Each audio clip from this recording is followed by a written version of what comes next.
how was your detachment from entanglement with thought was or is? Any success stories? Fail. Fail.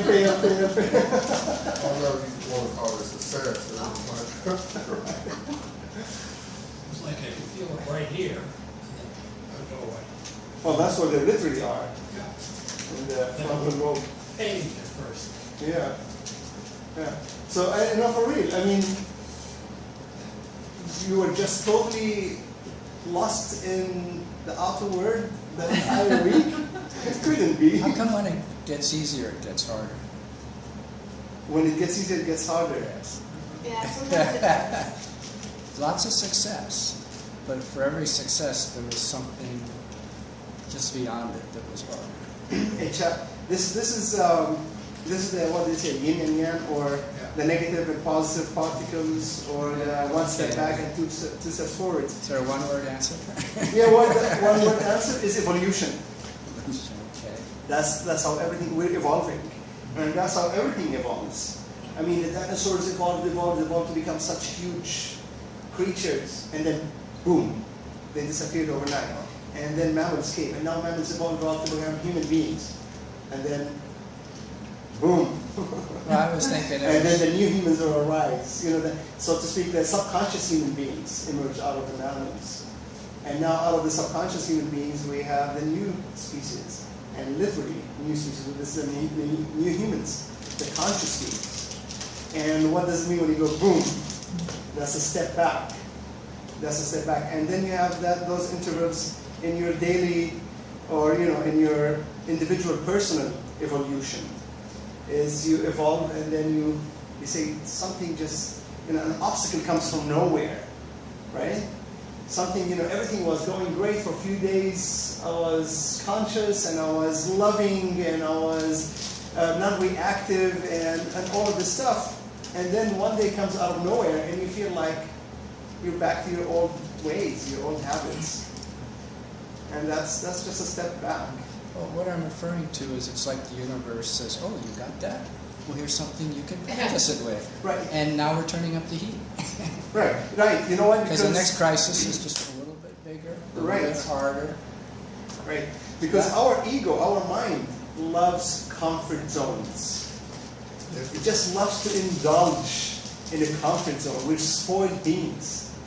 Humans are very spoiled beings. Once we find our comfort zone, this is my pad, this is where I'm feeling comfortable, this is where I want to stay. I feel safe here, I feel secure, and I want to stay here for the rest of my life. I want to retire here.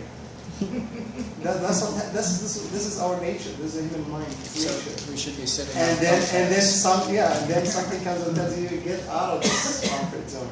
It's just giving you a push. So it's a blessing in disguise. When something bad happens in your life, it's a blessing. To know that it's not bad. It just is. Yeah. This is. I was talking to my sister in California that is very religious and very politically involved. So she's extremely upset at what's happening in Gaza, especially with 17 UN targets or 17 UN schools and shelters that's been hit by airstrikes. So she's saying, how do you explain this, John? The UN specifically gave the Israelis specific locations of their shelters and schools so they can avoid hitting them. And yet 17 been hit. What do you call that? Carelessness, ruthlessness, whatever it is. And I said, she said, what are you doing about this? And I said, the world is going through labor. Just like a mother goes through labor when she delivers a child. I said, the mother goes through pain, and the child goes through pain, and there's crying, and there's people like you, my sister, that's trying to comfort the baby while it's born, and comfort the mother, take the sweat away and give some water, whatever it is, you comfort them. But the pain is inevitable. You want to bring something new? that's in the conventional system, which is changing. That's the one method of change that we have experienced throughout our life. This pain is inevitable for the birth of something new. So the world is going through labor, just like a mother goes through labor. So the new humanity is emerging just like something new, like a baby is born. And there is pain, and there will be pain, until the new system, with new humanity comes a new order, and the new order is a new method of change, where they're beyond the cause and effect. So what Richard was talking about earlier is, everything is going great, and then some pain comes in, or a struggle, or an obstacle. It's a struggle. Pain is struggle. Why does this happen? This has always been the system since the beginning of time. This has always been the system of change. Is you have to have those pushes in order to move. This is the system of evolution. A need and a response. So if there is no pain, then there is no need to remedy the pain. But then there's pain, there's a need to bring about a remedy for the pain. And then that remedy remedies that pain, and then you have new pain, a higher level, to bring about a better remedy. And this happens throughout the world of bacteria, mutation. You find a vaccine or something to treat some kind of microbe or bacteria, and then you treat it, and then a new bacteria comes about. There's about 50 types of new bacteria that are evolving every year in the world, right? That we have never seen before. Now we're trying to catch up with them with vaccines and things like that. And this is what the word, I told her, I said Romana, her name is Romana, I said, Romana, try to look at the bigger picture. Yes, I empathize. I have cousins that were living in the West Bank that had to flee out, and they've experienced things that you never see on TV. And so they're posting pictures of very, very graphic images. And I've seen some of those pictures. And my sister tells me, aren't you moved by that? I said, there are two parts. There's my conventional brain, and there's my new mind. And my conventional mind empathizes, and I cry. I find my tears coming down when I see images like that. And then there's my new mind that quickly gets activated and looks collectively, looks at the bigger picture as the universe altogether. What is happening? And then this is when I told her example, I said the world of the universe is going through labor. And there's something that is being born. She said, but this has been going for thousands of years. I said, well, 5,000 years on our scale is a minute for the universal scale. I said, don't worry about time. Or don't even worry about the process. It's just as what's happening right now. There is a lot of pain. And there will probably be more pain at the collective level. And it is necessary, it's inevitable. But she said, but what about if we can't stop it? I said, can you stop the woman, the mother, from having pain? Can you stop the baby from having pain when the delivery is happening? It's very hard. Actually, it's probably impossible, right? I'm not a mother, but but the baby would have to be born crying or feeling the pain. Well, there are drugs for the pain. Right, for the pain. But I mean, for the baby, you probably wouldn't. No, we're not bed with the mother anyway, right? Which would mean, on a larger scale, if we were looking at trying to remedy the pain, that we administered an anesthetic to violence and so forth, what would that be? Bad thing. That's what we've been trying to use, called the UN. Right, but this is a temporary remedy, because what about if we're out of drugs? What about if we are in a situation where you can't have drugs? What about somebody that's out in the desert in Africa or the jungles of the Amazons where they don't have access to those drugs? The universe will provide. Some acai berries will do. But we're talking about a permanent method of change. We're talking about, when I went through pain and struggle in order for my new mind to emerge. And same thing at the collective level. If we are going to have a new humanity, a new species of humans, conscious beings that are emerging right now, there will be pain and there will be more pain. But at the peak of that pain, then which is at the peak of chaos, then order emerges. So she's unable to see it that way because she thinks that through cause and effect, we are able to stop this madness. To them it's madness, to me it's order. To them it's chaos. It's a chaos with an objective. And when you have a chaos with an objective, then it's an order. It's no longer chaos. They're unable to see beyond the chaos. So she thinks that I'm a loser, that I'm sitting doing nothing. Because my sister always, and my brother-in-law, always told me, Johnny, you can do things. You can influence people. You can go out and become a politician or become something to influence and to change. But you're sitting on your rear end doing nothing. What do you think of that? Where do you fit in this when it comes to things like that? I mean, are you active in the community, in the world? And if you're not, they look at it as being selfish. They think I'm selfish. I insist over the years, and this has been happening for 20 years. They've been after me. My sister Romana always thinks that I need to do something at a larger scale.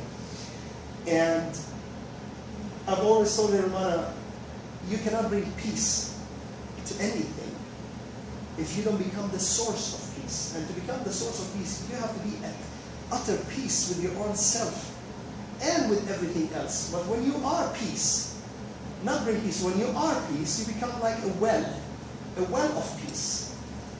But you have to become that well, and you have to be filled with water or peace or love, whatever you want to bring up.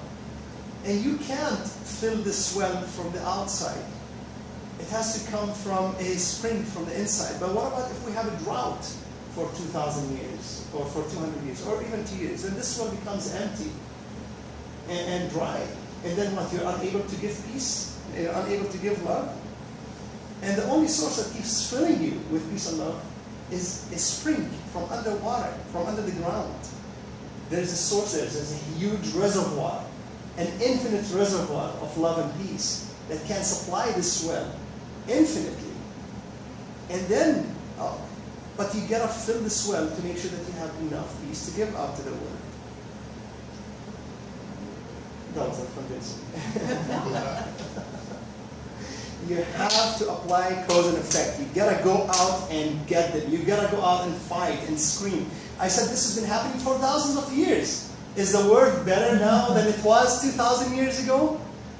Probably worse. I mean, one nuclear head going out of control into the sky, and you have a disaster, a catastrophe. So people can't realize that this system of cause and effect, of trying to bring about change by conventional means, according to our conditioned know-how, does not work. It's one thing to understand it, right? I can mentally understand it. It's another thing to actually believe it. I find that balance very difficult. I can understand, I can read something, that's it. I can listen to what you're saying, yeah, that's it. But I'm just understanding, I'm not believing it inside. Okay, so I'm not putting the universe first, or God first. I'm blocking myself. Why? I try to work on that. Why do you think? I don't know, my emotions get carried away. I get carried away with, this is going to happen to that. I'm already spinning out of control. And I have to sort of ground myself. Sort of do this. I wear my fingers. Try to ground myself. Think of something else. But it quickly goes, You pull my finger a lot. Right. Sometimes we have thoughts that say, everything is one, and this is for a greater purpose. Those are thoughts. They're like scratches on the surface. So those thoughts come about occasionally or periodically. But the way we live our lives from minute to minute is with those things. And this constitutes a state of mind, a state of being. But don't forget that the thoughts are indicators. They're indication of that your state of mind is changing. But when we have a thought like that, we think, I have changed. My state of mind has changed. But then we forget that we go from one moment to another thinking the opposite. So those are little scratches, but they're scratches. You know, a journey of 1,000 steps begins with one.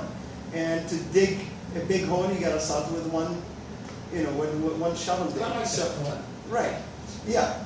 So it's okay. So those are good. They're indicators of that there is a shift in your state of mind. But to actually experience that inner peace, not only believe it, but actually experience when you look at something and you're at peace or accepting it with compassion. And that's, you know, love conquers all. Love, the word love is such a vague, broad term that can be interpreted or misinterpreted in all kinds of different ways. But when you look at things with acceptance, with compassion, I would say this is love. If I want to use some words to describe love, it's acceptance with compassion, because sometimes you accept because you have to, or you accept because you were told you need to accept, and it's fake, it's superficial. But when you accept with a deep sense of compassion, then this is true love. And when you look at, you know, the Gaza situation, or in Ukraine, or the, you know, the Malaysian airliner, or in Iraq, or in Syria, or in Africa that we don't hear of, there's so much going on over there, and in some, you know, oriented countries, in China and things like that, child slavery and labor and all that stuff, you know. We tend to always blame someone for it. We love to judge and blame. It's because we blame ourselves also. We have this state of mind of blaming, and it always begins with us. We blame ourselves for a lot of things. You know, if you break something, oh, why didn't I see that? Why wasn't I careful? Whatever it is. And then we start blaming others. But to look at the collective picture, at the whole thing from the eyes of God, so to speak, if you're able to see that you are God, if you're able to see that you are the collective consciousness, then you start seeing things from that angle. So if someone, as many are, sitting there going, I see it, I understand it, I'm having a hard time believing it, where do you go from there? Accept with compassion your mind, your brain. Observe yourself, not believe it. Right, accept your brain. You know, when we love, we say love begins, you know, I mentioned that, and I love the way you explained love, which is Webster's dictionary. he just copied it down, that's great. No, I just picked, this is creative. Oh, right. And then pick where I felt that. You watch your report. Oh, I should be so. Right. At least it's a creative thought. Right, it is, yeah. But to love is to love oneself first, and oneself is everything. If you understand the self, which is a consciousness, then everything is a self. So therefore you love everything. Everyone, every animal, every plant, every situation, everything. Because that's yourself. It's all one and the same. So to love oneself first is to love oneself last. It's first and last. It's all one and the same. But since we're unable, since our brains, we're still in the conventional realm of love, and we are not at a level where we can see everything as me, then you start loving, since we think that my brain is myself, you start loving that self, the fake self, the imposter. It's okay. Because even if thoughts come and say, but my brain is not me, that's a thought, that's a scratch on the surface, but then you live every minute as if you are the brain.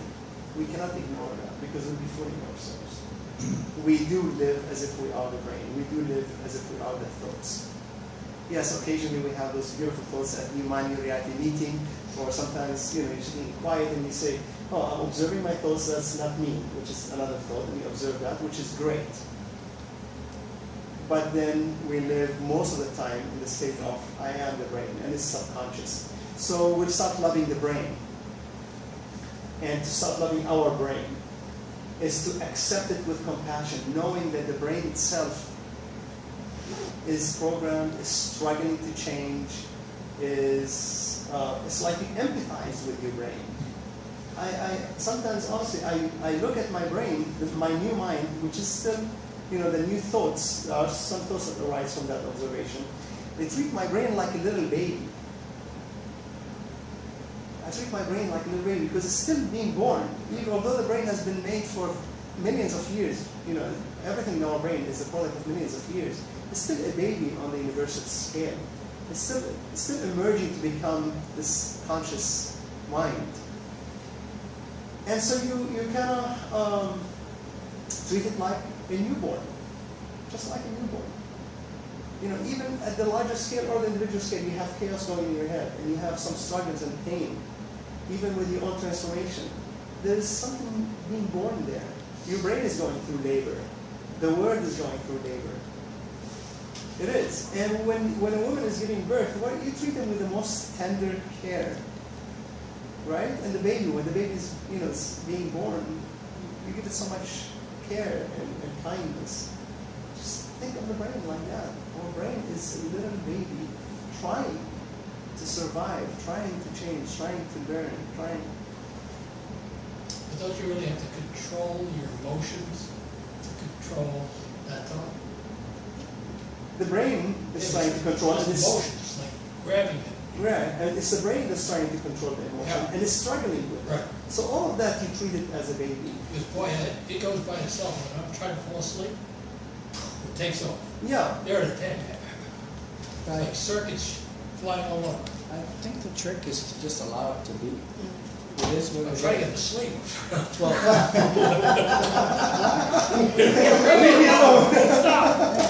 And you're not. Yeah. And can you be okay with that, or find a way to be okay with that? Because then it will be okay.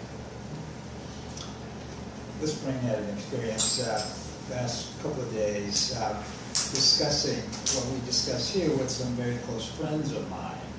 And I immediately now, out of my head, out of my mind, I said, yes, I am out of my head. I went to my new mind. But I was explaining to them about, they said, well, what do you get out of it when you get to the new reality? I said, well, it's unconditional love, there's peace, there's, I'm explaining all these things. And they said, how could you have unconditional love? What if somebody killed your family? What if somebody did this? And they came up with all these terrible scenarios to prove to me that there's no such thing as a new reality. I said, well, what we're talking about is the conventional.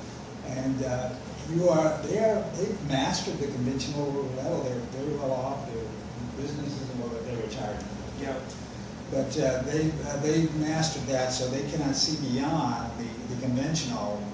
Right. They were humored by my attempt to explain by this brain anyway.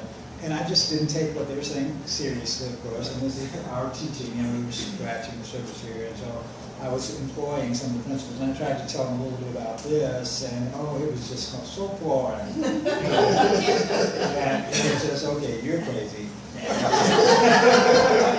So now you have no friends. Well, they look over it. It's because I have gone through certain phases with them. I'm on for 20 years, so I've gone through a lot of different philosophies and this and that I tried to explain to them and failed. So they just take it as another phase. But on the other hand, Some kind of remain menopause or something. maybe there is a part of them that maybe listen. Oh yeah, in That fact, later the one it said, oh yeah, kicks in. Because up front there's going to be huge resistance, right? yeah. But in a quiet moment, maybe something will come. Well, they could were see. listening to. They could see because I was explaining. There are truths that are evident, right? You can see, and then of course they grasp those. And I went on and on, and I went at length, and they grasped something. She said, "I'm interested. I'd like to come to one of your meetings." Right. And I won't tell them that I know you, but she said, "I'm going to come down on them." I said, "Come on." But yeah. They're open-minded people, and so, but they, like I say, if I was off into a Southern Baptist slant, they would still consider me as a friend, of course, but Right. as long as I didn't try to A friend that needs a lot of help. Who could have saved you? Yeah.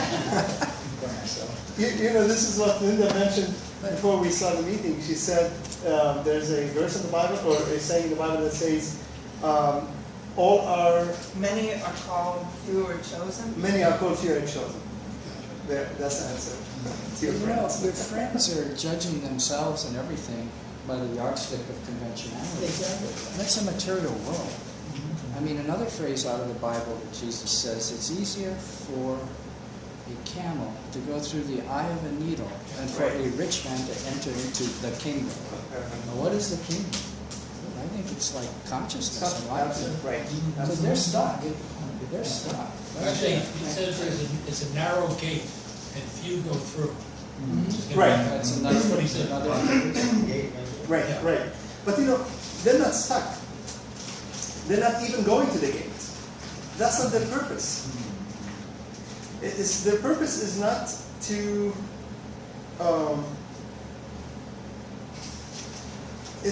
awaken. I mean, you know, I've seen and I've heard a lot of people that say all of humanity has one purpose, and some fulfill their purpose and some don't. Okay, who designates the purpose for humanity?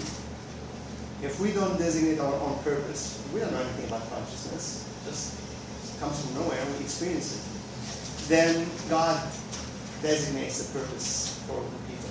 So if you designate the purpose for someone, and you're nourishing this purpose, God, when those people die and they haven't been awakened, have you failed as a God? There isn't one purpose for all of humanity. Well, wait, I mean, if everybody has consciousness, God with them, right? Maybe not in this lifetime, it's not their flowering. Right. We're talking about, for instance, if you talk about the animal kingdom or life in general, why did life come about? Right. So the initial purpose of life is, you know, I don't see much difference between life and non-living objects such as rocks or dirt or metals or elements. Right, it is all made of atoms, just like, you know, you get a crystal that grows and it's not considered a form of life. Although I think crystals are probably the very earliest forms of life. It's a rock that grows. Then you have the first cell that grows, you know. Yeah. No, I mean, I always struggle with this. I've struggled with this from the very beginning about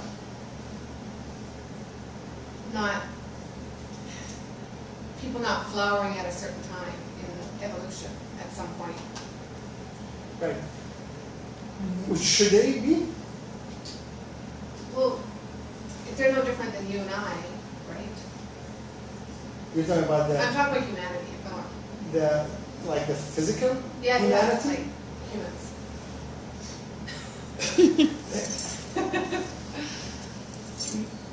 What do you mean no different? In what sense? Well, we all have the kingdom within consciousness, God, right? Right. I mean, there is no difference between a human and an animal. in No, I terms know, of, but method. I'm just, Right. okay. But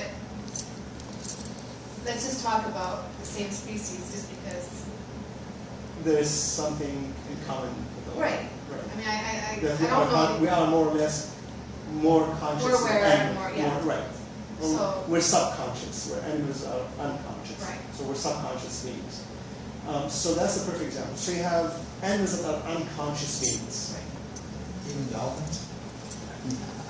You know, there are some studies that kind of argue that they might have some kind of subconsciousness. Subconsciousness is rational thinking, so to speak, thinking. So it's not just impulsive Reflex. programming activity. Conditioning. Right. So I'm not too sure, but let's say generally speaking, animals are unconscious beings. And generally speaking, humans are subconscious beings. So out of the first primitive life forms emerge different species of animals that were unconscious beings. And out of those species of unconscious beings emerged several subconscious beings. Now don't forget, humanity was several species. Homo sapiens sapien, which is the modern humans, are just the remaining human species. There were a number of human species. There were the Neanderthals, there are many hominids, right? So out of the conscious realm emerged several subconscious species. And out of those subconscious species, we have only one remaining, which is the human race, the modern humans. Now, out of this subconscious species is emerging. Now, not all the unconscious species became subconscious, right? Some of the unconscious species became subconscious. And you have a lot of unconscious species still. Now, the same thing with humanity now. You have subconscious species. Out of that, conscious beings, conscious species, the new humans will emerge or are emerging, right? Not all the subconscious humans are going to become conscious, just like not all the unconscious became, and not just like not all the rocks grow. So you have this system of randomness, right? Of scattering of the seeds. So same thing with modern humans, with subconscious humans. It's the scattering of the seeds, so to speak. As the Bible says, God threw the seeds. Some came on the rocks, some came on the riverbanks, some came on in the sand. This is at the conventional level. This is the randomness, the system of randomness. And this is what we're saying, But to claim that many are called and few are chosen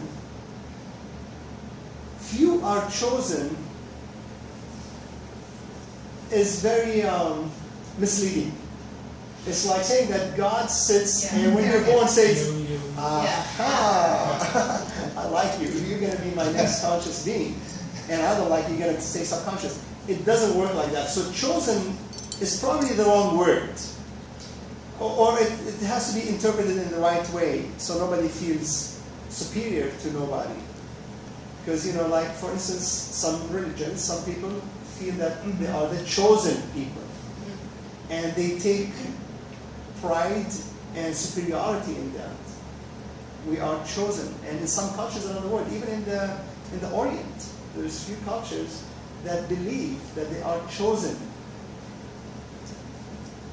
And that, the word chosen does nothing but feed the ego. When I hear that, I totally agree about the ego, and it's like an outside source that does the choosing. But to me, it's paradoxical. You have to choose yourself. You choose yourself. It's not anything else. So in connecting with that divine essence, or God, or universe, or cosmos, we evolve into that. But it's because of ourselves. It's not because we're really chosen by some deity or somebody pointing fingers like you.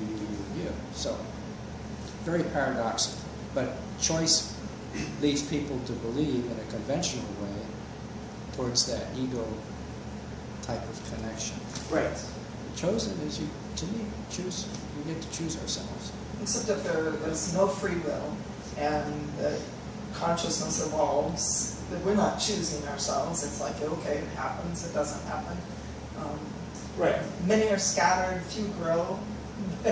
and that's the part that, the surrender of, okay, there's nothing I can do about it. It's just, I will try to remember that,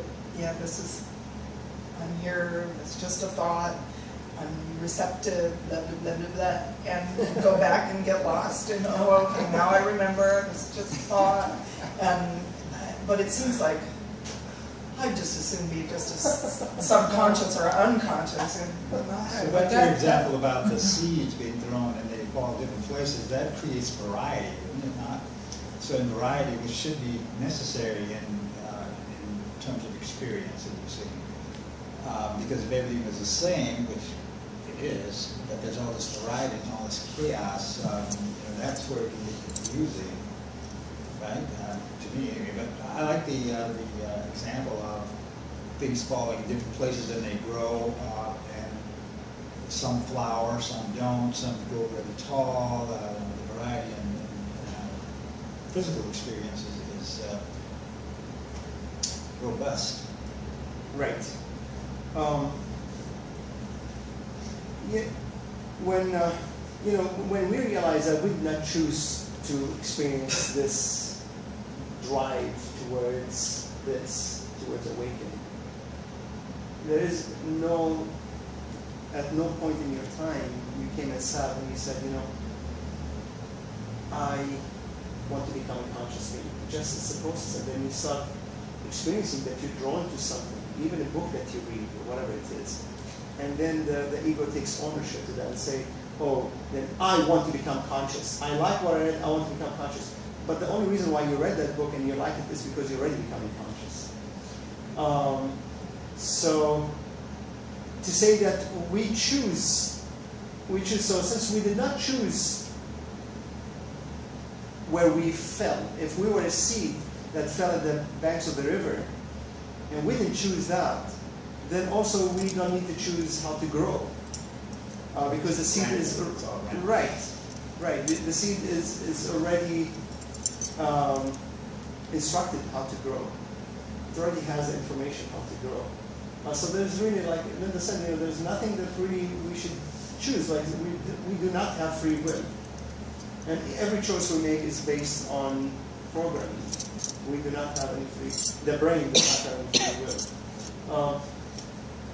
But what the brain can choose based on programming, it's not based on free will, based on programming, is to love. If there is anything you want to choose and your ego thinks that it's making the choice, and it's okay to think like that.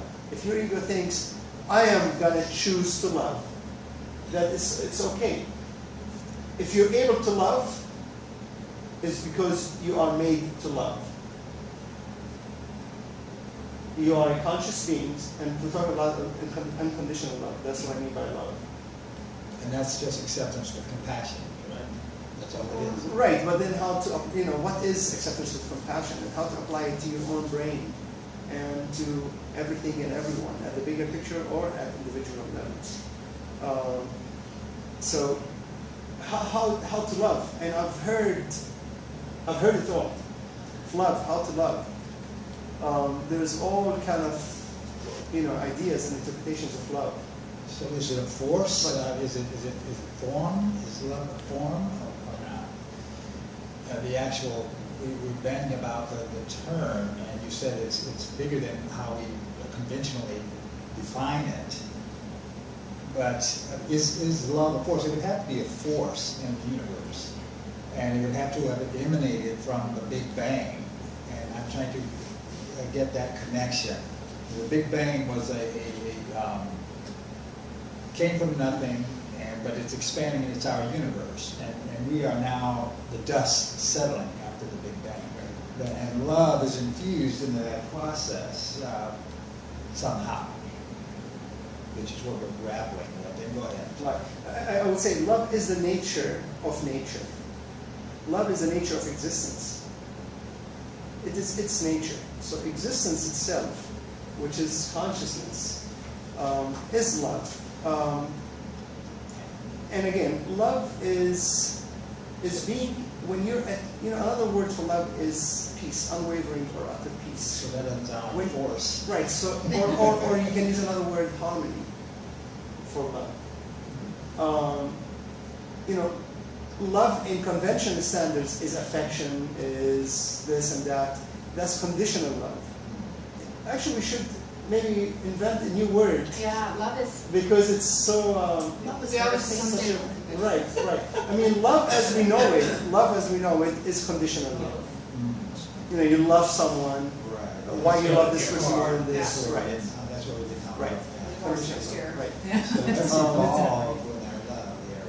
Right. Get us a new word. But universal love or consciousness or unconditional acceptance, or unconditional unity, or harmony, unconditional harmony. All of that describes, the nature of things, the nature of things, and that's what we're coming to. We, the new humans, are coming to love everything, literally everything, and The bad and the good. right. I'm kind of experiencing this, just loving everything. The bad. And loving everything is not looking at something and saying, But I you love don't see it this. as Or, bad, so, You don't see it. yeah, because you don't judge it. So that then brings together the yin and the yang. If you have unconditional love, you don't have the negativity because you don't view it as such. You don't view the positive. You're just in the middle, and that would be unconditional love. Is that right? yeah, you're yeah, exactly. You're that, that's the bad and good, and you're the unconditional love right through it. You're that straight line. You're the neutrality. So if this is good and bad, or however you want to say it, of life, and we humans ride with this, we feel the bad, we feel the good, or the up and down of life, right? We ride the wave. And when you become just aware, when you start feeling at harmony, being at harmony with everything, then your mind becomes this straight line amongst all experiences. So it doesn't matter whether the experience conventionally is defined as bad or good. You're the neutral grounds amongst it all. Like I heard someone say, you can be like the fulcrum on the balance. Right. The good, the bad, but you're that fulcrum. Right. You're not those two. That's right. You're in the center. Yeah. Right. Things go up and down, and you're still in the center, and it doesn't affect you. I like that. So that means you don't let the good, pleasurable things affect you. You just take it as is, and the same with the bad things that occur in your experience. Hopefully not to you, but you see it around you all the time. Before, when I was here last week, in the middle of the week, I was home one night and I hear screeching of tires and then 5 gunshots, pow, pow, pow, pow, pow, really fast, and then a big bang. And turns out, probably all saw the table, the policeman shot and killed the motorist because he refused to stop. Where, here? Yeah, it was right 2 blocks from where I'm living. So I didn't let it affect me. I said, okay, this is just an experience. I'm seeing people run into it to see the blood, and it was quite traumatic. But then all the sirens and all this, and then they shut down the whole street, and then the police tape, and then there's all this, I'm saying, hey, that's just life, and I just wrote it on out, So, but then the good things that happen, you kind of want to focus on those. But what I'm hearing is, take the middle road, love the good and the bad. That I can't get. You can't, because your brain hasn't evolved to that point yet. So you don't have to accept it at this point. And if you do feel like you want to accept it, accept it. Yeah. And if you don't feel like you don't want to accept it, you want to do something about it, then do something about it. Because it's all your brain trying to find its place in existence. Where do I belong? Do I belong in the neutrality, or do I belong on the wave, or whatever it is? But nevertheless, compassion, when you accept something with compassion, so if you look at an incident like that, and you say, I accept it, okay? As opposed to what? Now, acceptance has a spectrum of criteria. So you can say, I accept it, and even if the person is suffering, dying, I'm not going to go call 911. I'm not going to go help the person because I accept it as it is. Okay? Because you somehow reprogrammed your brain to just accept everything. But of course, if something happens to you or to somebody that you love, it's going to be a whole different reaction. You're going to go out of this acceptance. Right. So there's acceptance based on selfishness. There's acceptance based on indifference. on carelessness. But acceptance based on compassion is what I'm talking about. When you see something, for instance, we'll talk about, as I mentioned, about the Israeli-Palestinian conflict, and I'll continue with you how we went into this love with my sister. So she said, so do you have compassion or a sense of empathy for all those Palestinian civilians that are dying? And I said, I do, but I also have equal compassion to Israelis. And she goes, what? What do you mean? They're the ones that are killing. They're the ones that are just throwing this and that and that. And she went on with raging on the attitude of the Israeli government. And I said, at what layer of thought do you want to stop and say, this is how I'm going to judge things, or this is how I'm going to relate to things? Or this is where I'm going to rest my compassion. At what layer of thought? So you can take the first layer and say, the Israelis are killing Palestinians. And you can stop there and say, the bad guys, the good guys. Or some Israeli would look, Hamas has fired rockets and killed a few Israelis. And then you can look at them.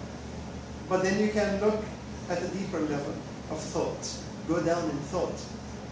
And say, why are Israelis killing Palestinians? Oh, because the Palestinians fired rockets first. Okay, then now you have compassion for this a little bit, and maybe still more compassion for the Palestinians. Go down another layer in thought. New mind is about digging deeper and deeper. It's about holding a shovel and digging deeper into your layers of mind. Become aware of your thoughts, deeper and deeper and deeper layers of thoughts. So the deepest level of thought, where acceptance with compassion comes, where I have equal compassion to Israelis and Palestinians, or even if it was children that are being slaved in Africa at the cocoa plantations, for instance, right? Most of the cocoa plantations in Africa, in the southern western part of Africa, are run by slave children that nobody hears about, right? I have as much compassion to those children as I have to the people that slave them. And why would you have that sense of compassion? If those are innocent children and those are meaning adults that know what they're doing, that they want to do this for the money and all that stuff, it's because of the deepest level of thought is, why is everybody doing what they're doing? Why are the Israelis taking land out of the Palestinians and bombing? Why is Hamas sending rockets to Israel? Why are those farm owners slaving children, things like that? Why? What is the deepest thing? Why? What is the core of all of human behavior and thinking? What's at the core of all of that? Consciousness. What is it? Consciousness. No, but why are they doing all? Why do we see humans doing bad stuff? They're not conscious. No, what's the purpose? Why do everybody do what they do and think what they think? What is Survival. happiness? Happiness, ultimately, is to be happy, to be stable, right? So my sister goes, what do you mean the Israelis want to be happy? I said, okay, the Israelis took land. She says, because they think this is their promised land. They're the chosen people and this is their promised land, so they took the land. And I said, I understand, they took the land. But why did they take the land? So they can find security for themselves, so they can be together and find security and stability. And now they're defending the land so they can. And why do they need stability and security? Ultimately, so we can be happy. It's all about being happy. I want to be happy in my life. I don't want to struggle. I don't want to have pain. I want to fulfill this void with land or money or the relationship, whatever it is. So it's all about being happy. Everything we do in life is about, ultimately, about being happy. When we go down to that level of thought, everybody in the world, whether you see them good or bad, they are all the victim of ignorance. All of humanity have one common enemy. It's ignorance. It's just because we are programmed, humans are programmed to think that this urge for happiness, this urge for stability, psychologically, we talk about survivorship. Survivorship was physical, now it's mental. You know, why do we need all this mental survivorship? And it's all because we want to feel happy. It's all about those chemicals. It's all about the feeling of being happy. I want to live happy, and whatever it takes, I'm going to live happy. Whether I'm going to steal money, or I'm going to kill, or I'm going to do this, whatever it is, at the end, I want to feel fulfilled, satisfied. But we are all the victims of this very notion that happiness comes from material, or from relationships, or from taking, or whatever, or even giving. Even when we give, we feel happy. And that's where the common enemy, I mean, those people that slaved those kids in Africa, they were born with genetics, they were born with programming and conditioning that they need material to be happy. It's not their fault. That's not their choice. They're born, they're programmed that material makes them happy. It's a program. It's a hardwired program. How can you blame them for it? Yes, you try to avoid slavery, you try to avoid innocent people. All people are innocent, even when they say, oh, innocent children or innocent civilians died. Well, soldiers are just as innocent because they're programmed to go and kill and be in the war. Everybody's just as innocent. There is no, oh, feel sorry for the civilians, but don't feel sorry for the soldiers. They have families that will suffer after they die. It's the same thing. So happiness, and that's where we all have that one common enemy, is our ignorance that no matter how much material we attain, no matter what relationships we go into, no matter what we do to feel happy, we will never be fulfilled. And it's just mere ignorance. That's all it is. That's where compassion comes in. When I look at the soldier that's shooting someone, I know that there is a physical pain and struggle here for the person that's getting shot. But the physical pain is temporary. The psychological pain, or the pain that every human being lives with until death, is struggle with happiness, with fulfillment, trying to attain fulfillment. And you say we will never become fulfilled? You will only be fulfilled when you are the well, or you are this word, and you connect to the source of filling you, of what's going to fill you, to fulfill you. If you think of yourself as a well and you're dry, and you're trying to get things from outside to get water to fill yourself, and you look here, you get some, and then the water dries up, and then you get some more, the water dries up, and then you go through times where it's drought, and then you become desperate. You will start killing to steal somebody else's water, or you start stealing water, because when you're fulfilled with that water, you feel happy and stable. And when you're dry, you'll do anything at one point for survivorship. But there is an infinite supply of this fulfillment, an infinite supply that comes effortlessly and fills you with love, fills you with peace, fills you with compassion and harmony, with everything. And it will only come from the inside out, not from the outside in. Only come from the inner source. And the only way to let it come through, to fill you, is to open the blockage that's blocking that spring into the well from the bottom. And until this falls on its own, you can choose the brain. The brain likes to choose. The brain can choose love. In every minute, in every incident, with every person in your life. Choose love. And again, love is acceptance with compassion. Understand that your brain, beginning with your own brain, accept your brain with compassion.